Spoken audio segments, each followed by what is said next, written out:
Peace be upon you. You're watching a video from Yaqeen Institute from Youth Conversation. For more, please stay tuned. أعوذ بالله من الشيطان الرجيم. بسم الله الرحمن الرحيم. يا أيها الذين آمنوا كتب عليكم الصيام كما كتب على الذين من قبلكم لعلكم تتقون. വിശ്വാസികളെ, മുൻഗാമികൾക്കെന്ന പോലെ നിങ്ങൾക്കും നോമ്പ് നിർബന്ധമാക്കപ്പെട്ടിരിക്കുന്നു. നിങ്ങൾ അതുവഴി ഭക്തരായേക്കാം. أياما معدودات فمن كان منكم مريضا أو على سفر فعدة من أيام أخر. എണ്ണപ്പെട്ട ദിനങ്ങളാണത്. ഇനി നിങ്ങളിലെ രോഗികളും യാത്രികരും മറ്റു ദിനങ്ങളിൽ ആ എണ്ണം തികച്ചാലും മതി. وعلى الذين يطيقونه فدية طعام مسكين فمن تطوع خيرا فهو خير له وأن تصوموا خير لكم إن كنتم تعلمون. പ്രായശ്ചിത്തം നൽകാൻ ശേഷിയുള്ളവർ ഒരഗതിക്ക് ഭക്ഷണം എന്ന നിലയിൽ കൊടുത്തു വീട്ടട്ടെ. വല്ലവനും സ്വമേധയാ കൂടുതൽ നന്മ ചെയ്യുന്നുവെങ്കിൽ അത് അവനു നല്ലത്. എങ്കിലും നിങ്ങൾ കാര്യം ഗ്രഹിക്കുന്നുവെങ്കിൽ നോമ്പെടുക്കുന്നത് തന്നെയാണ് ഏറ്റവും ഉത്തമം. شهر رمضان الذي أنزل فيه القرآن هدى للناس وبينات من الهدى والفرقان. മനുഷ്യർക്ക് മാർഗദർശനവും സന്മാർഗ പ്രമാണവും സത്യാസത്യ വിവേചന പാഠവുമായി ഖുർആൻ അവതരിപ്പിക്കപ്പെട്ട മാസമാണ് റമളാൻ. فمن شهد منكم الشهر فليصمه ومن كان مريضا أو على سفر فعدة من أيام أخر. പ്രസ്തുത മാസം ആരെങ്കിലും ജീവനോടിരിക്കുന്നുവെങ്കിൽ അവൻ നോമ്പെടുക്കട്ടെ. രോഗിയോ യാത്രികനോ ആണെങ്കിൽ മറ്റു ദിവസങ്ങളിൽ എടുത്തു വീട്ടിയാലും മതി. يريد الله بكم اليسر ولا يريد بكم العسر ولتكملوا العدة ولتكبروا الله على ما هداكم ولعلكم تشكرون. അള്ളാഹു നിങ്ങൾക്ക് ആയാസമല്ല, മറിച്ച് ആശ്വാസമാണ് ഉദ്ദേശിക്കുന്നത്. അങ്ങനെ നിങ്ങൾക്ക് എണ്ണം തികക്കാം, നേർവഴി കാട്ടിയതിന് അള്ളാഹുവിനെ വാഴ്ത്താം, നന്ദിയുള്ളവരാവുകയും ചെയ്യാം. പ്രിയപ്പെട്ടവരെ, അസ്സലാമു അലൈക്കും വറഹ്മത്തുള്ളാഹി വബറകാത്ത്. സൂറ അൽ ബഖറയിലെ 183, 184, 185 ആയത്തുകളാണ് ഇന്ന് നമ്മൾ പഠിക്കുന്നത്. ഇക്കഴിഞ്ഞ ഭാഗത്തായി തുടർന്നു വരുന്ന ഇളവുകളുടെയും സമാശ്വാസങ്ങളുടെയും പട്ടികയിലേക്ക് പുതുതായി ഒരു വിഷയം കൂടി ചേർത്ത് വെക്കുകയാണ് ഇവിടെ ഈ ആയത്തിലൂടെ അള്ളാഹു ചെയ്യുന്നത്. സിവിലും ക്രിമിനലുമായ വിഷയങ്ങളൊക്കെയും ഇതിനകത്ത് കടന്നു വരുന്നുണ്ട്. ഈ പറഞ്ഞവയെല്ലാം ആദ്യമായി മുസ്ലിങ്ങളിലാണ് നടപ്പാക്കപ്പെടുന്നത് എന്ന് കരുതേണ്ടതില്ല. ആഹാര നിയമങ്ങളും പ്രതിക്രിയാ നടപടികളും അനന്തര സ്വത്തിന്റെ വിതരണ മാനദണ്ഡങ്ങളുമെല്ലാം പൂർവിക സമൂഹങ്ങളിലും അല്ലറ ചില്ലറ രൂപമാറ്റങ്ങളോടുകൂടി നിലവിലുണ്ടായിരുന്നു. പിന്നെ എന്താണ് ഇവിടുത്തെ വ്യത്യസ്തത? അത് അവകളിലൊന്നും കാണാത്ത വിധം നൈർമല്യവും ലളിതത്വവും ഇളവും ആശ്വാസവും ഒക്കെ പുതിയ ശരീഅത്തിന്റെ അന്തസത്തയായി ചേർത്തിരിക്കുന്നു എന്നതാണ്. പ്രസ്തുത പൂർവ്വ ശരീഅത്തുകളുടെ കാര്യകർത്താക്കളാൽ സങ്കീർണവൽക്കരിക്കപ്പെട്ടതായിരുന്നു അവയിലെ മിക്ക നിയമങ്ങളും എന്നതാണ് വസ്തുത. പുതുലോകക്രമത്തിനായി നിയുക്തരായ ഇസ്ലാമിക സമൂഹത്തിനായി പടച്ചവൻ അവതരിപ്പിക്കുന്നതാകട്ടെ മനുഷ്യനെ ഏറ്റവും നന്നായി മനസ്സിലാക്കുകയും പരിഗണിക്കുകയും ചെയ്യുന്ന നിയമങ്ങളത്രേ. മുകളിൽ പറഞ്ഞ കാര്യങ്ങൾ ഓരോന്നും പരസ്പരം കണക്റ്റഡ് ആണ് എന്നും നമ്മൾ വിശദീകരിച്ചു കഴിഞ്ഞതാണ്. ആ ഗണത്തിൽ ഇപ്പോ അവസാനമായി കടന്നു വന്ന വിഷയമാണ് നോമ്പ്. ഇബാദത്തുകളിലെ ഗണ്യമായ ഒന്നാണ് നോമ്പ്. ഇബാദത്തുകൾ എപ്പോഴും ചടുലമായ കർമ്മങ്ങളിലൂടെ തന്നെ സാക്ഷാത്കരിക്കപ്പെടണം എന്നൊന്നുമില്ല. കർമ്മരാഹിത്യവും ചിലപ്പോ ഇബാദത്തിന്റെ താല്പര്യമായെന്ന് വരും. അത്തരത്തിലൊരു ഇബാദത്താണ് നോമ്പ്. പതിവായി ചെയ്തു വരുന്ന കാര്യങ്ങൾ ഒഴിവാക്കുക വഴിയാണ് ഈ ഇബാദത്ത് സാക്ഷാത്കൃതമാകുന്നത്. അറബ് ഭാഷയിൽ സൗമ്, സിയാം എന്നൊക്കെ പറഞ്ഞാൽ ഏതെങ്കിലും ഒരു കാര്യത്തിൽ നിന്ന് വിട്ടു നിൽക്കുക എന്നാണ് അർത്ഥം. ദൈവകൃപ തേടിയുള്ള സ്വയം ഒരുങ്ങലിന്റെ പേരാണല്ലോ ഇബാദത്ത് എന്നത്. സ്വാഭാവികമായും അതിന്റെ ഭാഗമായി അനിഷ്ടകാര്യങ്ങൾ ശീലമാക്കാനും ഇഷ്ടകാര്യങ്ങൾ വർജിക്കാനും ഒക്കെയുള്ള ആത്മപാഠങ്ങൾ നാം നേടിയെടുക്കേണ്ടി വരും. യാ അയ്യുഹല്ലദീന ആമനു, ഹേ വിശ്വസിച്ചവരെ. വളരെ സ്നേഹമസൃണമായ ഒരു വിളിയാണിത്, അഭിസംബോധനയാണിത്. ഈ വിളിക്കപ്പുറം പറയാൻ പോകുന്നത് തീർച്ചയായും നമുക്ക് ഏറെ ആശ്വാസമോ ആനന്ദമോ പകരുന്ന ഒരു കാര്യമായിരിക്കും. അല്ലെങ്കിൽ ഏറെ ഗുണകാംക്ഷാപൂർണമായ ഒരു ഉപദേശമായിരിക്കാം. കുത്തിബ അലൈക്കുമുസ്സിയാം. നേരത്തെയും പറഞ്ഞതുപോലെ കുത്തിബ അലൈക്കും എന്ന് പറയുമ്പോൾ ഈ നിയമം പ്രാബല്യമാക്കപ്പെട്ടിരിക്കുന്നു, പരിരക്ഷ നൽകപ്പെട്ടിരിക്കുന്നു എന്നൊക്കെ ആയിരിക്കുമല്ലോ നമ്മൾ മനസ്സിലാക്കുക. അതിനപ്പുറം ഒരു നിർബന്ധിതാവസ്ഥ സിയാമിനുണ്ട് എന്ന് നാം മനസ്സിലാക്കുന്നത് ഈ ഒരൊറ്റ ആയത്തിലൂടെ മാത്രമല്ലെന്നും അതിന് ഉപോത്ഭകമായ നിരവധി ടെക്സ്റ്റുകൾ വേറെയും ഉണ്ടെന്നും സാന്ദർഭികമായി ഞാൻ ഓർമ്മപ്പെടുത്തുകയാണ്. കമാ കുതിബ അലല്ലദീന മിൻ ഖബ്ലിക്കും, നിങ്ങളുടെ പൂർവികർക്ക് മേലും ഇത് നിയമമാക്കപ്പെട്ടിരുന്നു, അതിന് സമാനമായാണ് നിങ്ങൾക്കും നിയമമാക്കുന്നത്. മേൽ പറഞ്ഞതുപോലെ വ്രതം എന്നതൊരു പുതിയ അനുഷ്ഠാന രീതിയൊന്നുമല്ല. മുമ്പേ പല സമൂഹങ്ങളിലും ഇത് നിലവിലുണ്ടായിരുന്നു, വിശേഷിച്ച് ജൂത ക്രൈസ്തവ സമൂഹങ്ങളിൽ. യഹൂദർ പല സമയങ്ങളിലായി എടുക്കുന്ന വ്രതങ്ങൾക്ക് പല പേരുകളും പല കാരണങ്ങളുമാണ് പറയാറുള്ളത്. തോറയിൽ ആകെ പരാമർശിച്ചിരിക്കുന്നത് ഒരേ ഒരു വ്രതത്തെക്കുറിച്ചാണ്, യൗമു കിപ്പൂർ. 25 മണിക്കൂറുകളാണ് അതിന്റെ ദൈർഘ്യം. വളരെ കർക്കശമായ ഒരു അനുഷ്ഠാനമായിട്ടാണ് ലേവ്യർ പുസ്തകം അത് പരിചയപ്പെടുത്തുന്നത്. എത്രത്തോളം എന്ന് വെച്ചാൽ അന്ന് വല്ല ജോലിക്കും പോയാൽ അവൻ ഉന്മൂലനം ചെയ്യപ്പെടണമെന്ന് പോലും തോറ ആഹ്വാനം ചെയ്യുന്നുണ്ട്. മൂസ അലൈഹി ഇസ്ലാമിന്റെ കാലത്ത് പശുക്കുട്ടിയെ ആരാധിച്ചവർക്ക് അള്ളാഹു പുറത്തു കൊടുത്തതുമായി ബന്ധപ്പെട്ട് പാപമോചനത്തിന്റെ ഒരു ദിനമായിട്ട് കൂടിയാണ് അവരിതിനെ കണക്കാക്കുന്നത്. യഹൂദരുടെ സുപ്രധാനമായ മറ്റൊരു വ്രതം തിഷാ ബാവ് എന്ന പേരിലാണ് അറിയപ്പെടുന്നത്, അഥവാ ആവ് മാസത്തിലെ 9-ാം തീയതി എടുക്കുന്ന വ്രതം. ഇതും 25 മണിക്കൂറാണ് നീണ്ടു നിൽക്കേണ്ടത്. ആദ്യത്തേതിൽ നിന്ന് വ്യത്യസ്തമായി ദുഃഖാചരണത്തിന്റെ വ്രതമായിട്ടാണ് ഇതിനെ കണക്കാക്കുന്നത്. കാര്യം, സോളമൻ നിർമ്മിച്ച ആദ്യ ദേവാലയം ബാബിലോണിയക്കാർ തകർത്തതും എസ്ര നിർമ്മിച്ച സെക്കൻഡ് ടെമ്പിൾ അഥവാ 2-ാം ദേവാലയം റോമക്കാർ തകർത്തതുമൊക്കെ ഈ ദിവസത്തിലാണത്രേ. പോരാത്തതിന് മൂസയുടെ കാലത്ത് 40 വർഷം മരുഭൂമിയിൽ അലഞ്ഞു തിരിയാൻ വിധിക്കപ്പെട്ടതും കൈവെള്ളയിലെത്തിയ പ്രോമിസ്ഡ് ലാൻഡ് കയ്യിൽ നിന്ന് വഴുതിപ്പോയതും ഉൾപ്പെടെ പുരാതനവും ആധുനികവുമായ സകല ദുരന്തങ്ങളും അവർക്ക് വന്നു ഭവിച്ചത് ആവു മാസത്തിലാണ് എന്ന നിഗമനത്തിന്റെ പുറത്താണ് ഈ ദിവസം അവർ നോമ്പനുഷ്ഠിക്കുന്നത്. വ്രതത്തിന്റെ രീതികൾ വളരെ രൂക്ഷമാണ്. അന്നപാനീയങ്ങൾ പാടില്ല, ലൈംഗികത പാടില്ല, കുളിയോ നനയോ പാടില്ല, പല്ല് തേപ്പോ എണ്ണ ഉപയോഗങ്ങളോ പാടില്ല, എന്തിനേറെ ചെരുപ്പ് ധരിക്കുന്നത് പോലും നിഷിദ്ധമാണെന്നവർക്ക്. ഈ 2 നോമ്പുകൾക്ക് പുറമെ മൈനറായിട്ടുള്ള വേറെയും ധാരാളം നോമ്പുകൾ ജൂതന്മാർക്കിടയിൽ ആചാരത്തിലുണ്ട്. ഇനി ക്രിസ്ത്യാനിറ്റിയിലേക്ക് വന്നാൽ ഈസ്റ്ററിന് മുമ്പുള്ള 50 നോമ്പുകൾ, ക്രിസ്മസിന് മുമ്പുള്ള 25 നോമ്പുകൾ, 50 നോമ്പിന്റെ 2 ആഴ്ച മുമ്പുള്ള 3 നോമ്പുകൾ, ഓഗസ്റ്റ് മാസത്തിലെ 15 നോമ്പുകൾ, ജൂണിലെ 12 നോമ്പുകളും സെപ്റ്റംബറിലെ 8 നോമ്പുകളും, ഇതിനൊക്കെ പുറമെ എല്ലാ ആഴ്ചയിലും 3 നോമ്പുകൾ വീതം വേറെയും ഒക്കെ അനുഷ്ഠാനപരമായി ബാധ്യതയുള്ളവരാണ് ക്രൈസ്തവർ. ഇതിന്റെ എണ്ണത്തിന്റെയും സമയത്തിന്റെയും ഒക്കെ കാര്യത്തിൽ വിവിധ സഭകൾക്കനുസരിച്ച് മാറ്റത്തിരുത്തലുകളും വ്യത്യാസങ്ങളൊക്കെ ഉണ്ടായെന്ന് വരാം. ക്രൈസ്തവ സഭകളുടെ പൊതുവായൊരു സവിശേഷത മെസോക്കിസം അഥവാ ആത്മപീഡനത്വരയാണല്ലോ. എത്രമാത്രം ആത്മപീഡ അനുഭവിക്കുന്നുവോ അത്രമേൽ ദൈവഹിതം സമ്പാദിക്കാം എന്നതാണ് ഏറെ അംഗീകൃതമായൊരു സിദ്ധാന്തം. വ്രതം ഉൾപ്പെടെയുള്ള അനുഷ്ഠാനങ്ങൾ എക്സ്ട്രീമായി ആചരിക്കുക, അതിനായി ചമ്മട്ടി പ്രഹരങ്ങൾ സ്വയം നടപ്പിലാക്കുക, ഇതൊക്കെയും നിത്യശീലമാക്കിയവരും ധാരാളമുണ്ട് അക്കൂട്ടത്തിൽ. ഇതൊക്കെയാണ് ഈ ആയത്തിലടങ്ങിയ ഉള്ളടക്കത്തെ പ്രസക്തമാക്കുന്ന പശ്ചാത്തലം. മേൽ സൂചിതമായ രീതികളിൽ നിന്നും വ്യത്യസ്തമായി മനുഷ്യപ്രകൃതത്തോട് അനുകമ്പയും മമതയും പ്രകടമാക്കുന്ന നിലയിലാണ് നമുക്ക് നോമ്പ് പരിചയപ്പെടുത്തപ്പെട്ടിരിക്കുന്നത്. കമാ കുത്തിബ, ഈ കമ എന്നത് സിമിലർ ടു എന്ന് അർത്ഥം കിട്ടാൻ വേണ്ടിയിട്ടാണല്ലോ ഉപയോഗിക്കുന്നത്. അങ്ങനെയാണെങ്കിൽ പൂർവികരുടെയും നമ്മുടെയും നോമ്പിനകത്തുള്ള സിമിലാരിറ്റീസ് എന്തൊക്കെയാണ് അതൊന്ന് പരിശോധിക്കണമല്ലോ.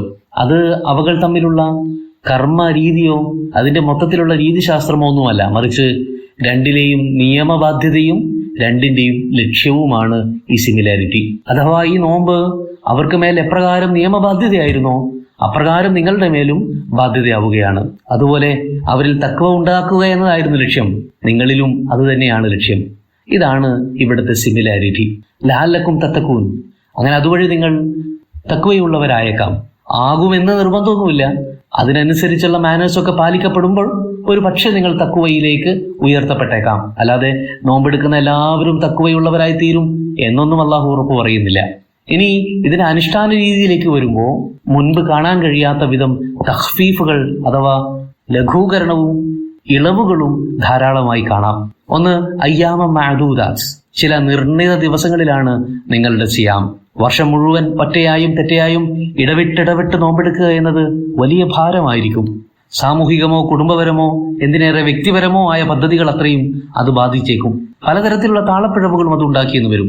അതുകൊണ്ടിതാ നിങ്ങളുടെ നോമ്പിനെ ഒരു പ്രത്യേക നിർണിത ദിവസങ്ങളിലേക്ക് എണ്ണി തിട്ടപ്പെടുത്തിയിരിക്കുന്നു.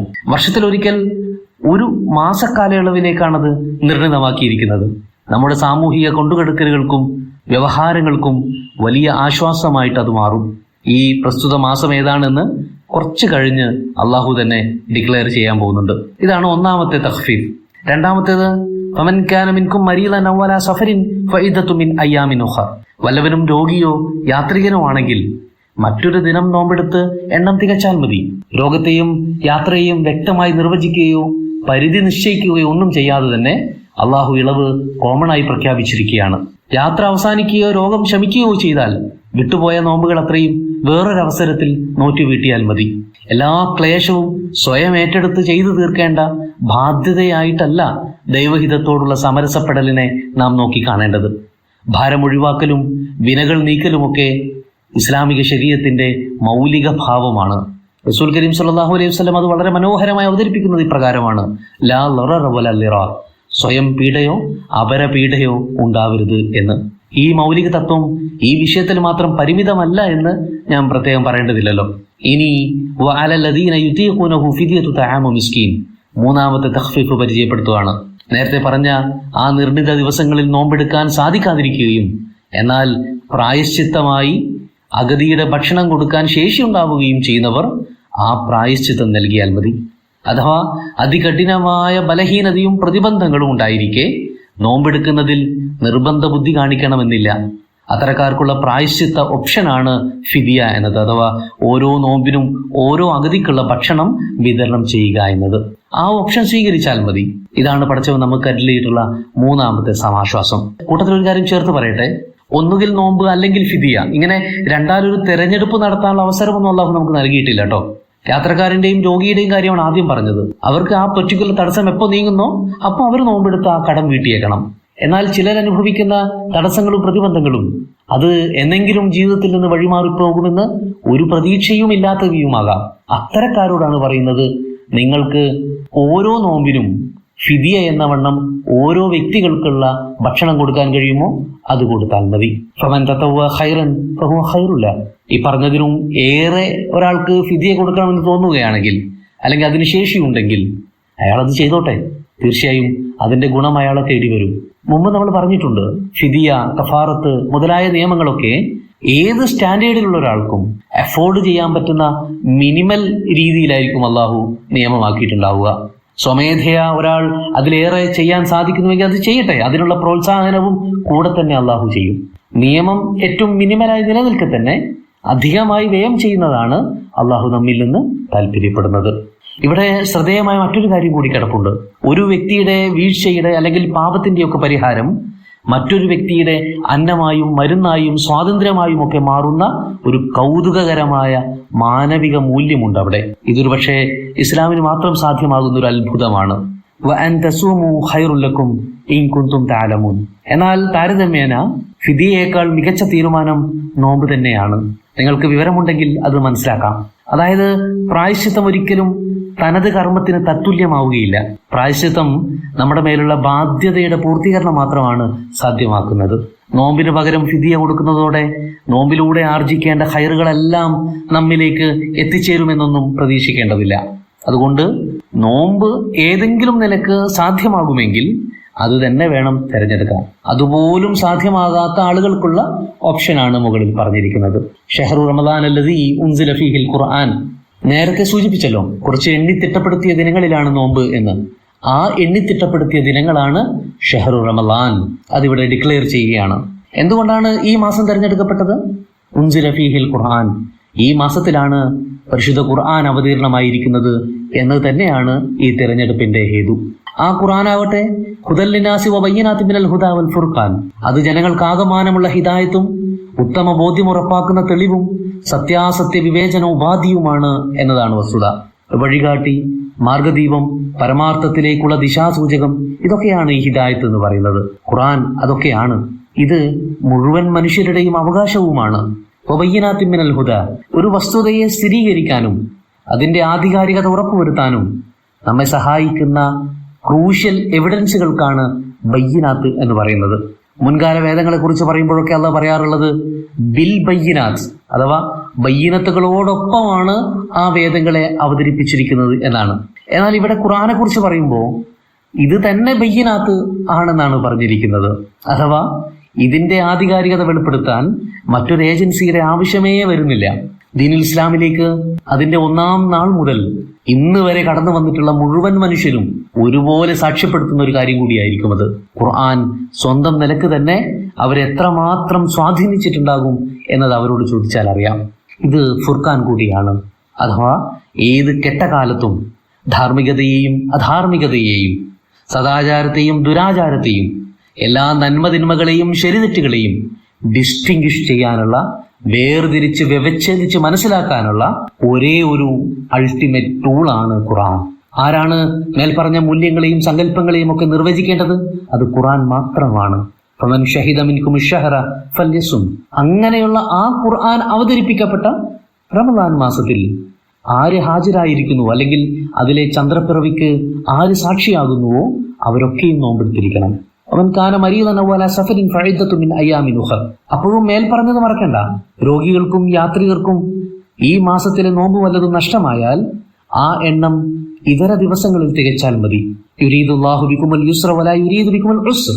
ഈ പറഞ്ഞതാണ് മേൽ സൂചിതമായ സകല നിയമങ്ങളുടെയും ഇളവുകളുടെയും എല്ലാം അകത്ത് വർത്തിക്കുന്ന അടിസ്ഥാന മൂലകം. അള്ളാഹു ഒരിക്കലും നമ്മെ ക്ലേശപ്പെടുത്താൻ ഉദ്ദേശിക്കുന്നില്ല. നമ്മുടെ ഗുണവും നന്മയും സ്വാസ്ഥ്യവുമാണ് അവൻ ആഗ്രഹിക്കുന്നത്. ദീന് ഒരിക്കലും പ്രയാസം സൃഷ്ടിക്കുകയില്ല. ഇന്ന ദീന യുസ്റുൻ. ദീൻ എന്ന് പറഞ്ഞാൽ തന്നെയും അത് സ്വസ്ഥതയാണ്, സമാധാനമാണ്, ലാളിത്യമാണ്. എന്നാൽ ഈ ഒരു അടിസ്ഥാന തത്വത്തെ തെറ്റായ രീതിയിൽ വായിക്കുകയും മനസ്സിലാക്കുകയും ചെയ്തവരും നമ്മുടെ കൂട്ടത്തിലുണ്ടാകാം. അതായത് ദൈവം നമുക്ക് എളുപ്പമാണല്ലോ ഉദ്ദേശിക്കുന്നത്, അതുകൊണ്ട് നമുക്ക് ഏറ്റവും എളുപ്പമുള്ളത് സ്വീകരിക്കാം.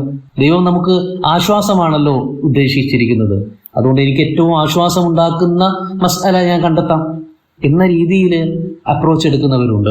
സത്യത്തിൽ അതല്ല ഈ പറഞ്ഞതുകൊണ്ട് ഉദ്ദേശം. മറിച്ച് അള്ളാഹു നമുക്ക് ഏത് നിയമങ്ങളാണോ നിർദ്ദേശങ്ങളാണോ നൽകിയിരിക്കുന്നത് അതെല്ലാം എളുപ്പമാണ് എന്നൊരു സ്റ്റേറ്റ്മെന്റ് ആണ് ഇവിടെ പറഞ്ഞിരിക്കുന്നത്. അല്ലാതെ നിങ്ങൾക്ക് എളുപ്പമുള്ളത് എടുത്തോ എന്ന ഓപ്ഷൻ തരികയല്ല ചെയ്തിരിക്കുന്നത്.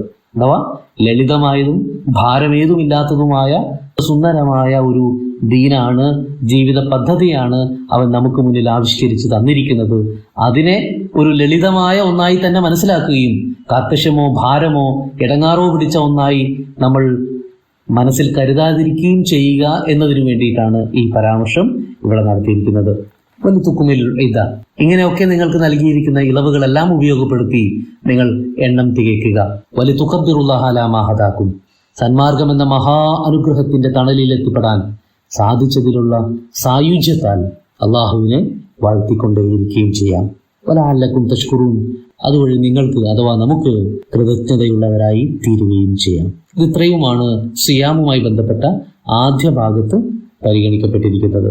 അതിന്റെ എണ്ണം, സമയം, മാസം, നമുക്കായി പ്രത്യേകം നൽകിയിരിക്കുന്ന ഇളവുകൾ, സമാശ്വാസങ്ങൾ ഇതെല്ലാം പറഞ്ഞു കഴിഞ്ഞിരിക്കുന്നു. ഇനിയൊരല്പം കാര്യങ്ങൾ കൂടി നോമ്പുമായി ബന്ധപ്പെട്ട് തന്നെ പറഞ്ഞു വെക്കുന്നുണ്ട് പടച്ചവൻ. അത് നമുക്ക് അടുത്ത സെഷനിൽ പരിഗണിക്കാം. അതുവരേക്കും അല്ലാഹു അനുഗ്രഹിക്കട്ടെ. അസ്സലാമു അലൈക്കും വറഹ്മത്തുള്ളാഹി വബറകാതുഹു.